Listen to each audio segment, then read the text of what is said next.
Hi guys, for today's video is first time ko to gagawin kaya samahan nyo ako. Babiyahe tayo ng Food Panda.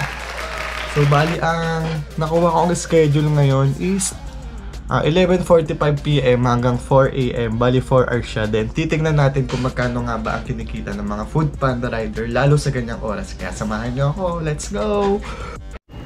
So bali guys, may first order na tayo. Jollibee siya. Bako or bodyboard.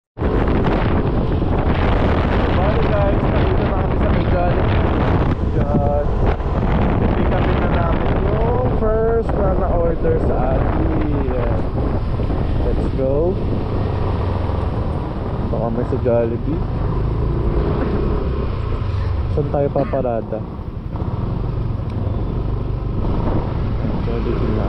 Kukunin lang tayo. Pasok lang ako sa loob para kuhain. Let's go.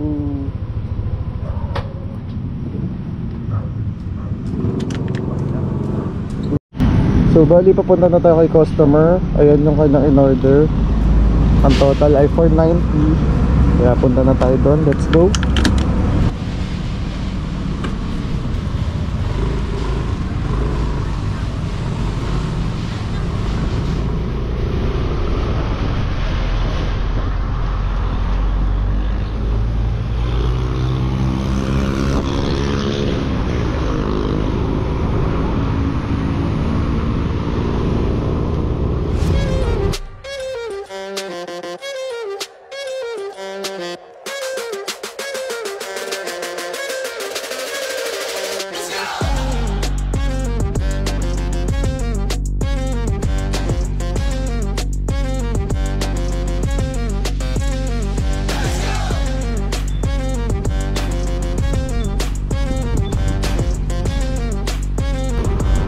So bali kakatapos lang nung first ever delivery natin dito sa Food Panda.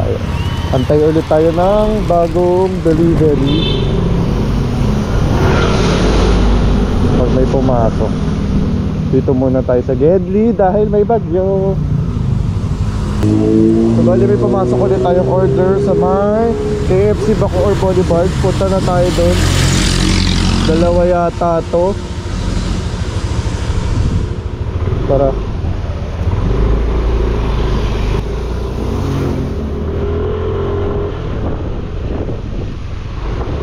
So bali guys, nandito na pala tayo sa KFC para pick upin ng pangalawang order. Bali dalawang order yung dumating. Antayin na lang natin dito. So bali na pick up na namin yung second order. Bali sa Mambog lang to, malapit lang sa amin. Bayad na siya online, so i-deliver na lang namin. So pakatapos lang nung second order, na-deliver na natin. Papunta na tayo sa third. Bali double yung order na nakuha natin ng pangalan. Asan ito? 20.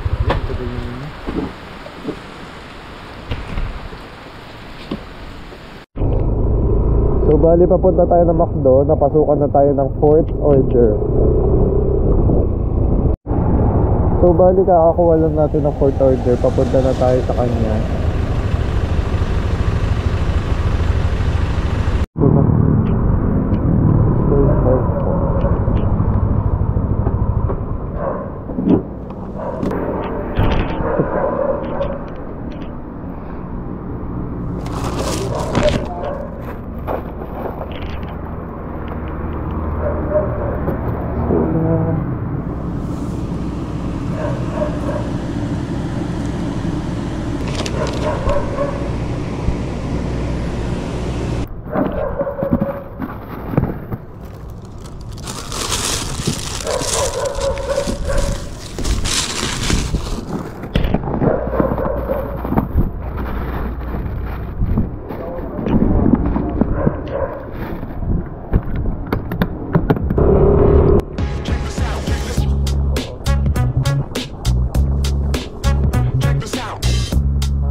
meow, meow, meow.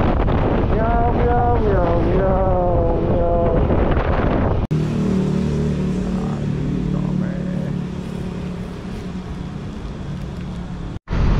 So bali 3:39 AM na. Kunin na lang namin itong last order. And uuwi na kami. Mamaya sasabihin ko sa inyo kung magkano yung total na kinita natin ngayong araw.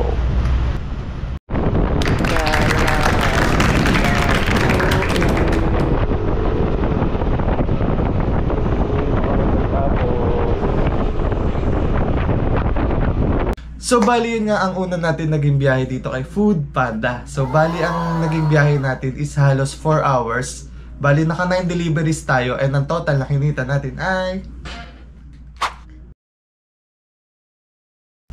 masasabi ko na goods na rin siya sa mga gusto i-part-time si Food Panda. So okay na rin yung earnings. What if pa kaya kung pinul time natin to? So iba rin pala talaga yung hirap ng mga rider. Hindi rin basta-basta. Kaya hanggat maaari is maging maayos tayo makisama sa kanila.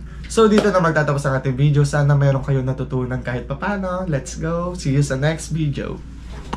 Very